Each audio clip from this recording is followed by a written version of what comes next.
Welcome back, Pokemon fans, to the 2017 North American International Championships. My name is Dweehaw, and joining me at the desk, of course, is the ever-so-wonderful three-time world champion, Ray Rizzo. How was that for an introduction? Dwee, that was a great introduction, but man, those are some great finals we just witnessed. Now we're going to take a look at the top four in the Masters division, and these are players that we saw yesterday, and they put on quite a show for us, and I am sure that these matches we are about to watch are going to be incredible. Over 400 players started day one of Swiss. We cut to 36 for day two, and now we're down to our final four here at the North American International Championships. So I am excited to get started here. We're just going to cut straight to it. We're going to go ahead and toss it to the stage for an introduction of our players, of Sean Bannen and Christopher Can, of course, for the first match of the top four.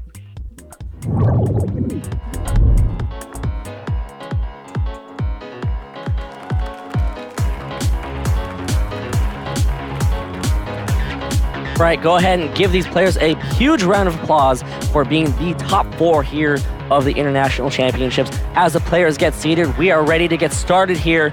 And boy, oh boy, is this going to be an exciting top four to watch. Yeah, we saw Australia dominate in those two finals. Is that domination going to continue here? Will Christopher Can move on to the finals? We'll have to see. Of course, Christopher Can, his younger brother actually just won the junior division. So, maybe it's trying to keep it in the family, junior division, Masters division. So Christopher Can looking for that victory as well. Yep, but Sean is not going to be an easy opponent at all. He's had an incredible run here this entire weekend using a very powerful rain team, and it's going to be really tough for Christopher here. But if there's anybody who can take down Sean, it's going to be Christopher. Yeah, absolutely, Ray. And Sean, we don't know much about him as a player. This is probably one. He has no accomplishments from what we saw from his player card yesterday. He is going to be running a very powerful team in Pelipper, Golduck, Tapu Koko, Tapu Lele, Metagross, and Kartana. So, strong team right there. Unfortunately, Sean Bannen, no accomplishments that he has told us about. But you know what? Top four here at the 2017 International Championships, that's pretty big. Yeah, this is a huge accomplishment, and every player needs that first tournament where they really have that big finish to break out onto the scene, and that's exactly what Sean has done here. He's showing that he is a serious threat for this title, and even moving forward into future tournaments, looking towards maybe Worlds, he's going to be really tough to take down. If you match up with Sean, you're probably not too happy. Christopher Can, on the other side, has 2 regional championships under his belt in the 2017 season. He is going to be running that team of Snorlax, Porygon 2, Tapu Koko, Arcanine, Gyarados, and Garchomp. Yeah, Christopher has a couple of regional championships, so he does have the experience of being up here on stage at such a late stage of the tournament, fighting for his life, hoping to get to the finals. So Christopher does have that experience that maybe Sean lacks, but Sean has showed so far he hasn't needed that kind of experience. He's made it this far just as a breakout performance, so really incredible from both players. And of course, Christopher is also a TCG World Champion from 2011 in the Seniors Division as well, so Pokemon is a game that he absolutely loves. Getting now into team preview, Ray, the matchup.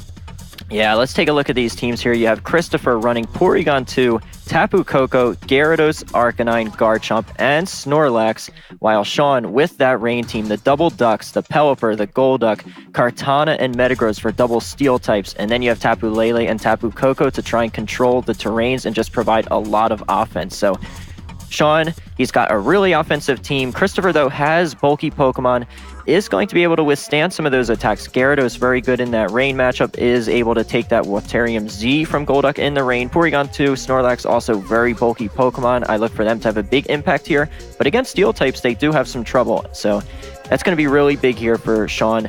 You have to imagine he wants those Steel types in there.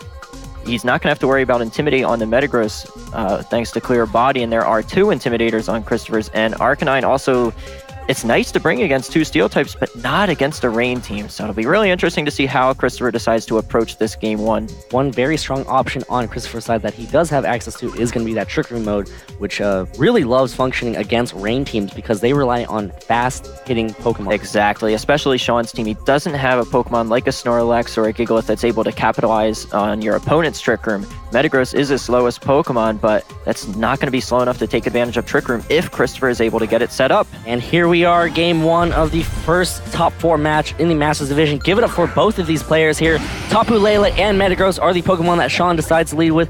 Snorlax and Porygon 2 are the Pokemon that Chris decides to lead with. The Psychic Terrain is going to go ahead and make the battlefield weird as Porygon 2 gets a down low boost here. It is going to be a special attack boost, so Porygon does not mind that. Yeah, Sean recognizing that Trick Room is so important in this match. He's going to have to prevent it from getting set up, and this is just the lead to do so. Metagross here is in the Psychic Terrain, going to be able to fire off a really powerful Zen Headbutt. Tapu Lele as well can fire off a Psychic Z move into that Porygon 2 slot.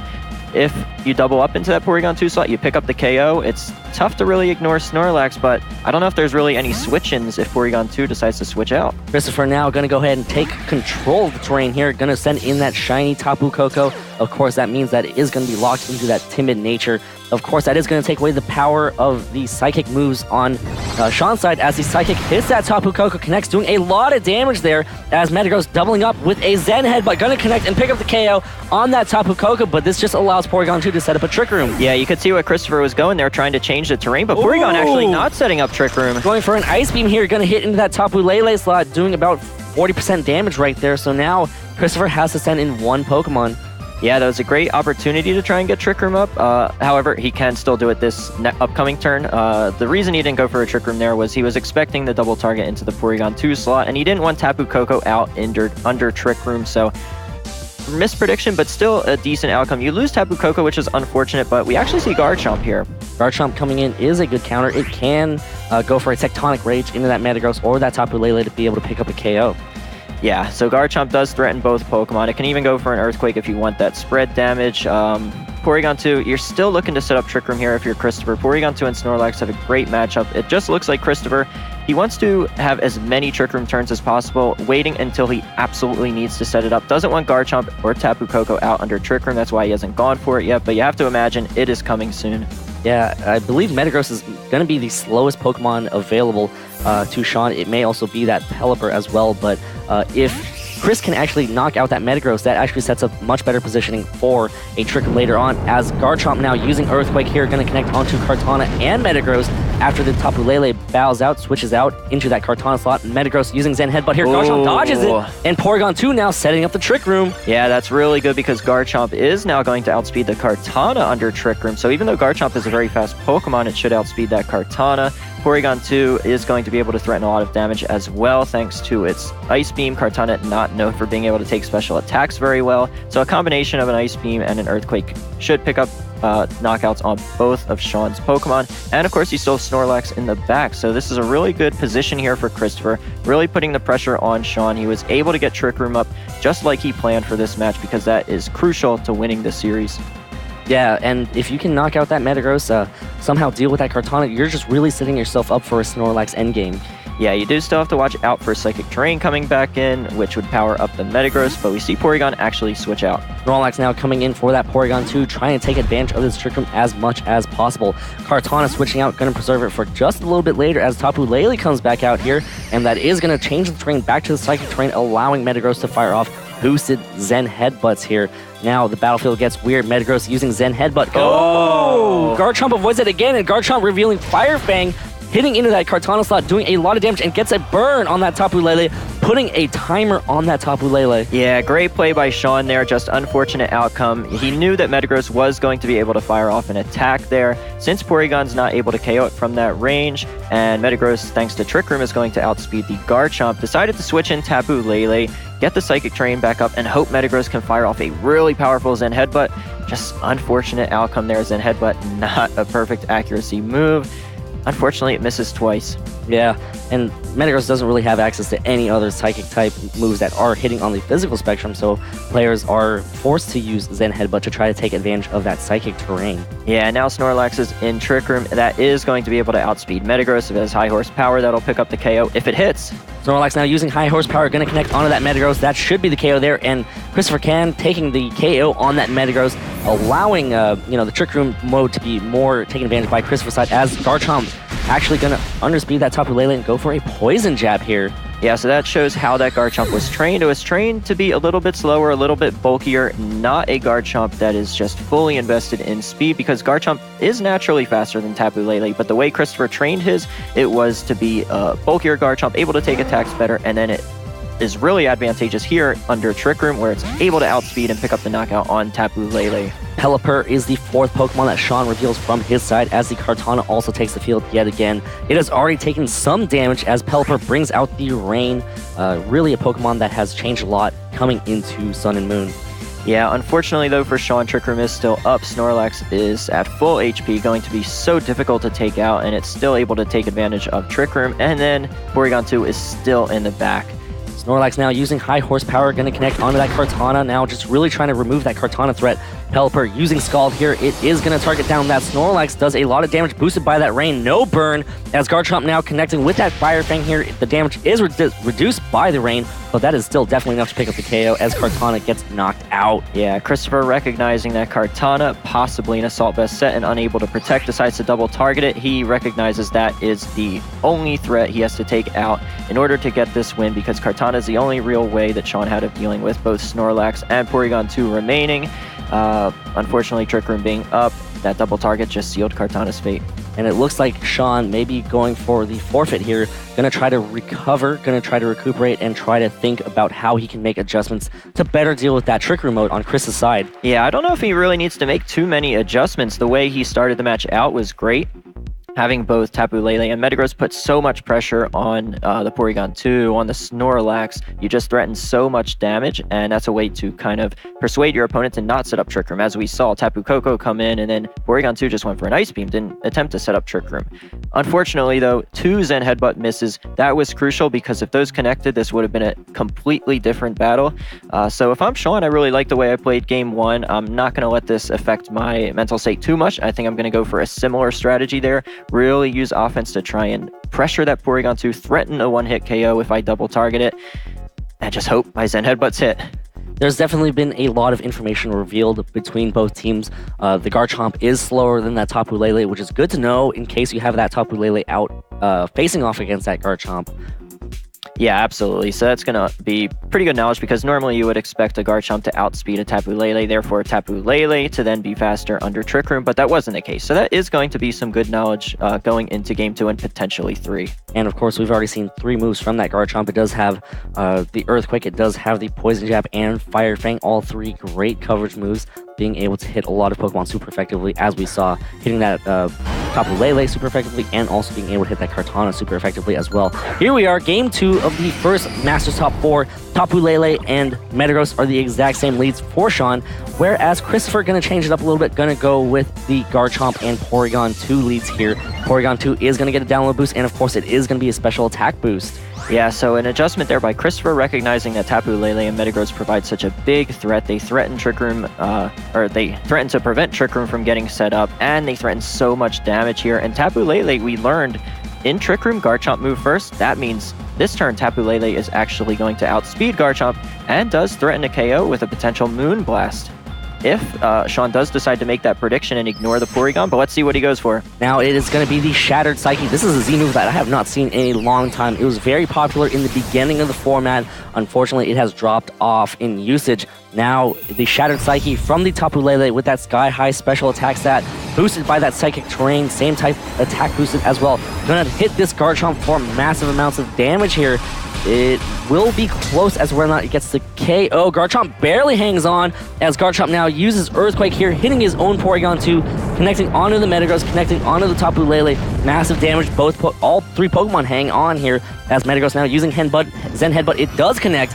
Gonna go ahead and target down that Porygon 2. There is a chance of flinching. Porygon 2 instead using Return here. Gonna reveal that it does have a physical move to take advantage of and quick download boost, but Tapu Lele hangs on. That's huge because Tapu Lele is faster than Garchomp. That does reveal the Assault Vest on Garchomp. It was able to take such a powerful Shattered Psyche from Tapu Lele and Psychic Terrain.